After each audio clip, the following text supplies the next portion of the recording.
Hey, welcome back, everybody. My name is Roy Engelbrecht, and this is Sports Entrepreneur True Sports Stories.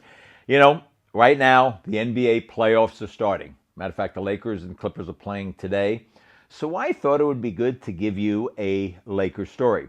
I spent almost 8 years as director of promotions for the LA Lakers, the LA Kings, and all forum events.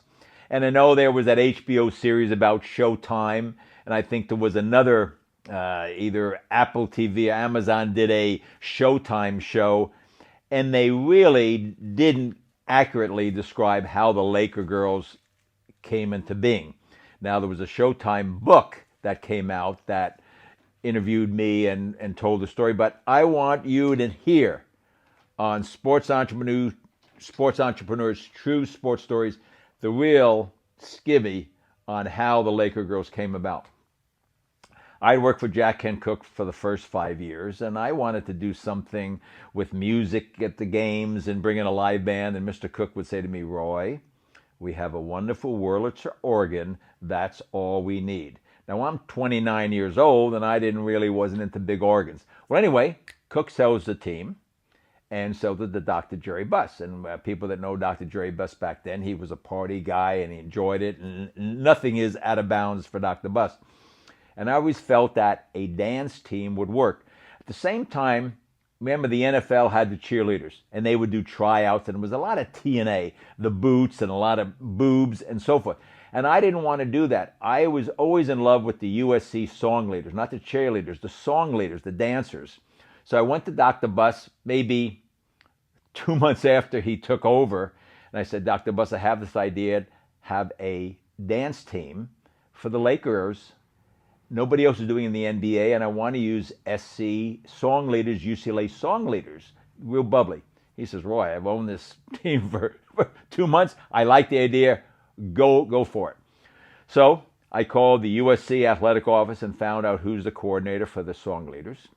Talked to them and said, do you have some girls that have graduated that I could contact about this potential dance team? Yes, gave me a number. Called UCLA, got the same number, and got a hold of Dolly Zachary for USC. I can't remember for UCLA. I said, here's the idea. We want to put a dance team together. If you have some girls that have graduated that are interested, here's a date. We'd like you to come to the forum. We'll meet. They came to the forum. We met. I said, I don't want to do the NFL. This is not cheerleaders. I want to do it nice and wholesome and dance. And we'll pay you $20 a game. And are you interested in being the first NBA dance team? And they said, we love the idea. We appreciate that you like our artistry, that it's not going to be just a girly show on that. I said, we're about 2 months away from the season start, I think. I said, how long is it going to take you to come up with a routine? They said, Roy, to get it right, we need about 2.5 months. I said, fine. And what we did, I said, girls, do not tell a soul what you're doing. And I've always believed that you should not tell if you're going to announce or launch a mascot or a dance team, you don't want to get the word out to the public, because then everybody has their own idea of what the mascot should be like or what the dance team, and if it's not what they think, then they won't like it. So completely keep it quiet. They said, Roy, we'll do that. I said, call me when you think you're about 2 weeks away from really ready to go. It's the same time I went to the fashion district and found these two ladies, Spicer and Spicer. I can't believe I still remember that name. I said, can you design us one outfit? Sure. We got the girls' sizes. The girls went in, got fitted. I remember going to Kenny's Shoes, or a shoe company. That was before, I think, Foot Locker even existed, and got the girls' sizes and bought them all the same shoe on that. This was a low budget because this was 2020. This was Magic's rookie year, so it was 1979-80. They called me. The season started. They said, Roy, we're ready to go. I've always believed that you got to pick the right time to launch something. And we had the girls back in the towards the locker room, and Lon Rosen was my intern with the walkie-talkie. Lon now is executive VP with the Dodgers. Rick Orienza, who became the executive with the Pittsburgh Pirates, was also an intern, was at courtside. And I said, we're only going to do this if, in fact, there's a moment in the game where the Lakers run off about 10 or 12 straight points.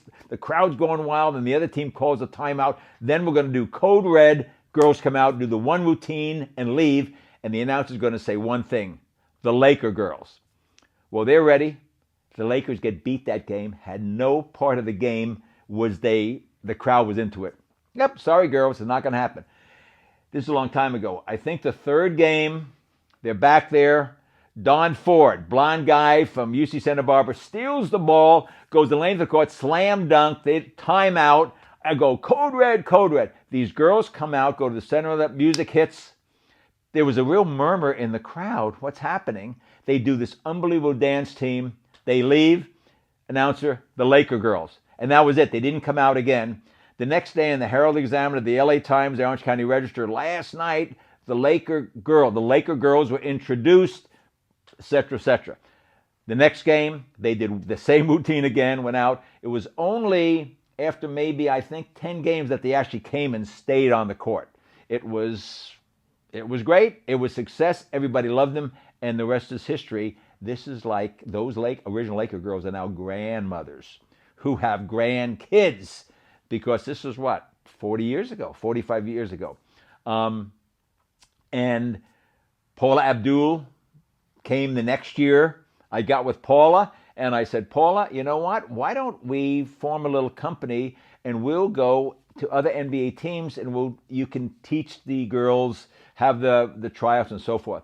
I remember meeting with Paula. She lived in San Fernando. We met at a restaurant. She came in this beat-up VW, and we never got it done. It was too much going on. And the next year, Paula became Michael Jackson's choreographer, and the rest is history on that. But that is the true story of the Laker girls, and that's a true sports story.